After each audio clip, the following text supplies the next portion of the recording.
There's a reason why I'm a scientist and you're not. Is There's a reason why I have a decent knowledge about the functioning of reality and you don't. When you don't even know that reality exists. But here's my last question, Thunderfoot. Look. Last question.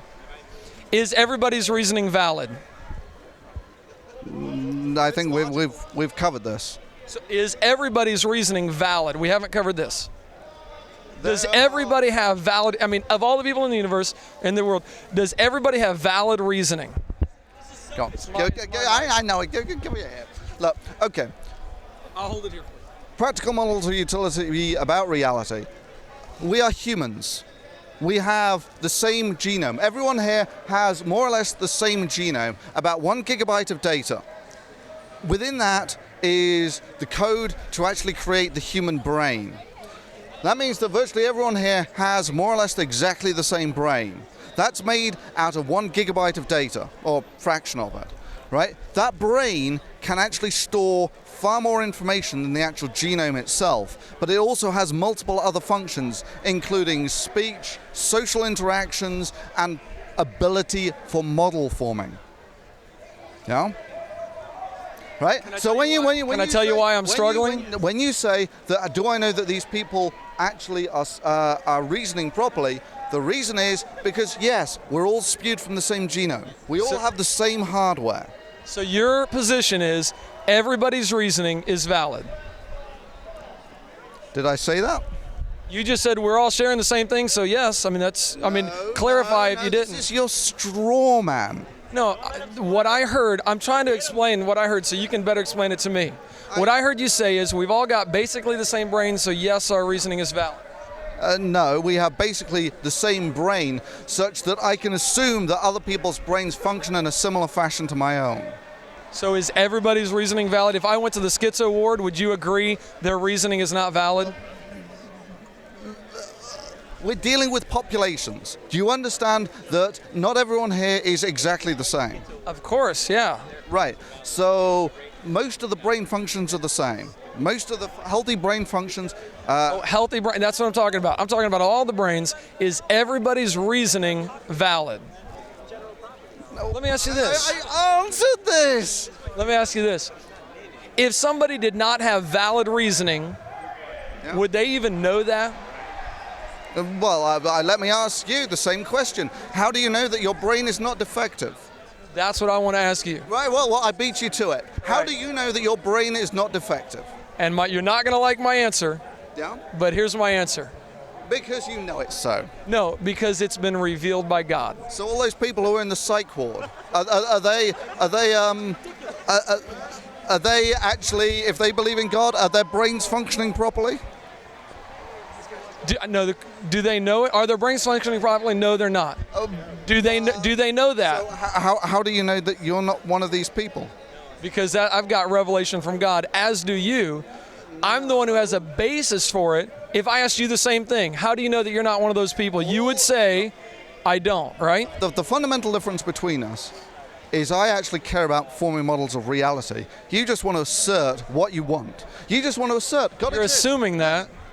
No, this is demonstrable from this is the first time we've met in person. The thing that is demonstrable from all these recordings here is I actually present a methodology for actually defining new knowledge, for expanding the knowledge of mankind. All you've done is say, well, I know God exists. That's your entire argument. That's everything. And all you've done is say you don't know that you exist. Right. Mine is an honest position. If I were to reciprocate your position, I would just assert God doesn't exist. And this is why your position is fundamentally pointless, because anyone can make assertions like that. So my position that without God you can't know anything, is pointless, but your position that we may not exist and that we don't know anything is valid. Because if you say we don't know anything, I have to ask, how do you know that, Thunderfoot? Proof of the pudding is in the predictivity, right?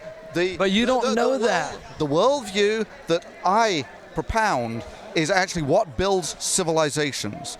The knowledge, the simple assertion that I know God exists is pointless. It achieves nothing. You don't even know that, though. Your entire position achieves nothing. Well, okay, You're making a claim that you said you can't even back up. let's do this on the point of a meritocracy, shall we? Let's establish which of these actual worldviews is better.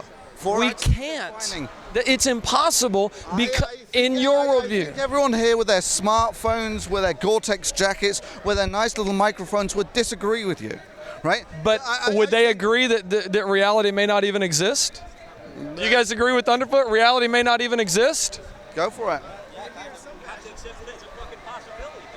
So it's possible reality doesn't exist, and somebody saying, I don't know anything, it's possible reality doesn't exist, is going to try to tell me, here's what I know. That makes no sense. But it's honest.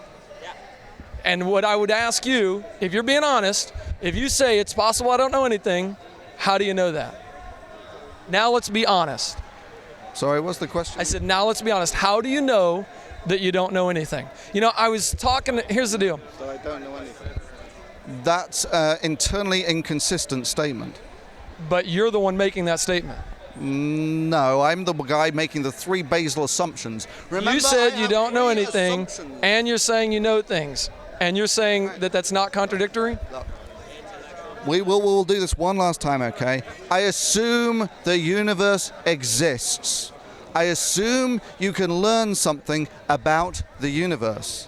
I assume that models with predictive capability are better than those without. The reason that I and everyone else here agrees with this is because it delivers the goods. Science delivers the goods. Religion delivers nothing in comparison. But you also said that you may deliver nothing. There may be no such thing as goods. Yeah. Well, you know, my daughter, can I tell you about my daughter real quick? No, bring it. I was debating an atheist online one time. You guys know how fun that is, right? Debating Christians online. That's a blast till 2 o'clock in the morning. The next morning I get up and get my daughter, Stephanie, she was 7 years old. I get her some cereal for breakfast, pour the cereal in the bowl, and I said, Stephanie, did you know there are some people that say we can't know anything? You know what my 7-year-old said? Yeah. How do they know that? Right. It's an assumption. That's your problem. It's no. That's your problem. No, it's that these are people who have not actually sat down and thought about the fundamental nature of reality. If it's even possible. This is why your daughter can say such things, because of course the universe exists. Has she ever considered the fact that she might be wrong? Has she considered that? I mean, when your daughter says, you know, Daddy, the universe exists, did you say, how did you know that? I didn't ask her if the universe exists. I said, Stephanie, there are some people that say we can't know anything, and her question was, how do they know that? And that's your claim, Thunderfoot. You're the one saying, I don't know anything, and I'm asking you how we know that. Last time, I assume that the universe exists. So you're saying, I don't know it, I don't know anything, you're assuming it. Assumption, for sake, how many times do I have to go over this? So your position is, I don't know anything, and I know that.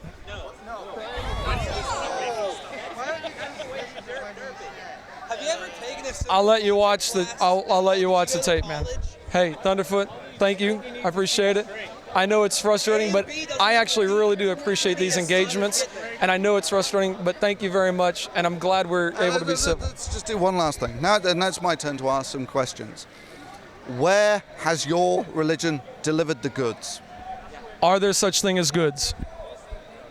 It's applied in class. Well, why is your man over there actually holding a video camera rather than saying, oh God, please send this message to everyone on Earth? Why is he actually using a video camera? But you understand, Why is he using a video camera? Because video cameras work. Exactly, they work. I agree with that. But you're the one who would say they may not work. Nothing to do with Jesus. You're Right, no. Where are the goods that your religion has delivered? I'm not asking about, well, what about the universe? Are there Does such- the universe exist? No, I don't care whether the universe exists at the moment. All I'm after is, let's assume that everything you believe is true. What goods has your religion delivered? We're not asking about what I think, we're asking about what you think. And now I want to know, what has your religion delivered versus scientific naturalism? would it do, question first, would it do any good for me to say, Hang on. just I know. want the I want. numbers. I know. I know. I know. But would it do any good for me to answer somebody, here's the goods that religion has produced, if I'm talking to somebody who says there's no such thing as goods? Just explain to. Answer and not answer with a question. Yeah, right, exactly. Right. Answer the question. Right, your turn to answer the question. The goods. We're not asking about what I believe. We're asking what you believe. We're assuming that everything that you say is correct. You're not talking to a man who doesn't believe the universe exists. I am, but okay. So you're. No. I'm, for the sake of the argument, I'm fine with whatever you say. Tell me the numbers. Okay. Why is it that the guy didn't say, well, here's this Holy Bible thing. There's integrated electronics. Let's go build some video cameras. I'll answer that. And now Jesus doesn't have to sort of die and come back from the dead. He can be on jumbo vision. All right. So can I answer that? Here's my answer, and you probably won't like it, but here's my answer, because this is my position, and I'm just sharing that. Okay.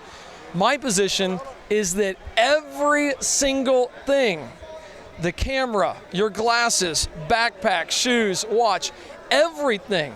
So your God works through scientific naturalism. Is that what I just said? Yeah. It's this. Are you sure that's what I just said? Yes.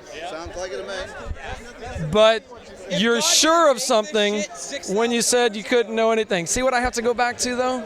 Yeah, right. Okay, you got one real little petty point that I assume the universe exists. You assert things. I can assert things just as well as you. We've established that this is not a productive way to move things forwards. And so my view is without God, we can't even know anything. So all the science, without God, we wouldn't have science. There'd be no uniformity of nature. The very basis of science is the uniformity of nature. We all know this. There's no reason for nature to be uniform in an evolution worldview. There's no reason to trust that what happened today will happen tomorrow. Matter of fact, an atheistic worldview would say it's possible something different might happen tomorrow. He said it just a second ago. Anything can happen. Water could boil at 300 degrees tomorrow instead of 212 today. Anything is possible.